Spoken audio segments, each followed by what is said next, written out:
করতেছে, প্রকাশ্য চাঁদাবাজি করতেছে, শ্রমিকের উপর নির্যাতন করতেছে, তাদেরকে অবিলম্বে গ্রেপ্তার করা হোক। দুনিয়ার মজদুর এক হও, লড়াই করো, আর নয় চাঁদাবাজি, রুখে দিব সকলে।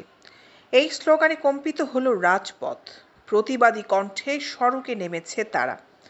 চট্টগ্রামে পরিবহন চালক শ্রমিকদের উপর নির্যাতন, নিপীড়ন, পরিবহনে চাঁদা দাবির প্রতিবাদে বিক্ষোভ মিছিল ও অবস্থান কর্মসূচি করেছে চালক শ্রমিকের একটি অংশ।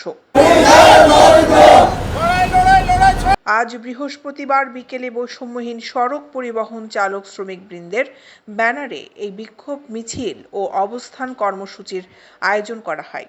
বিক্ষোভ মিছিলটি নগরীর অলঙ্কার মোড় থেকে ঢাকা চট্টগ্রাম মহাসড়ক দিয়ে একেখার মোড় প্রদক্ষিণ করে পুনরায় অলঙ্কার মোড় এসে কিছুক্ষণ অবস্থান কর্মসূচির মধ্য দিয়ে শেষ হয়।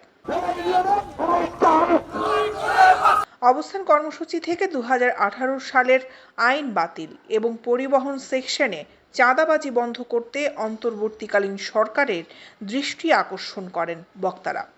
পরিবহনে চাঁদাবাজি বন্ধ না হলে আরও কঠোর কর্মসূচি ঘোষণার হুঁশিয়ারিও দেন তারা।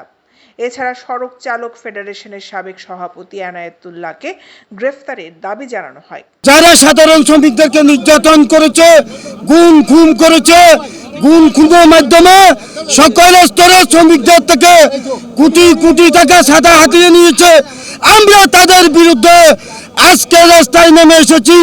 বৈষম্য বিরোধী শ্রমিক আন্দোলন আমাদের আন্দোলন, আজকের থেকে এখান থেকে শুরু। দাবি হলো যে কথায় শ্রমিক ছাড়াই করা, কথায় শ্রমিকের জব্দ করা, কাঠ জব্দ করা, কথায় শ্রমিকের অত্যাচার, নির্যাতন, শ্রমিকের কোনো বাক স্বাধীনতা নাই।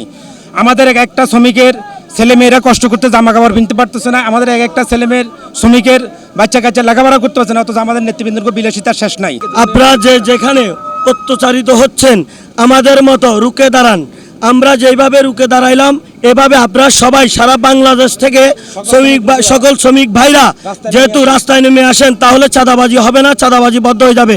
অন্তর্বর্তীকালীন সরকারের কাছে আমাদের আকুল আবেদন, আমাদের পরিবহন সেক্টরটাকে নৈরাজ্যের হাত থেকে বাঁচাতে হবে এবং ব্যানারে উল্লেখিত যাদের ছবি আছে ওই দুষ্কৃতিকারী এবং ওদের দোষকদেরকে অবিলম্বে গ্রেপ্তারমূলক দৃষ্টান্ত শাস্তি দাবি কামনা করছি।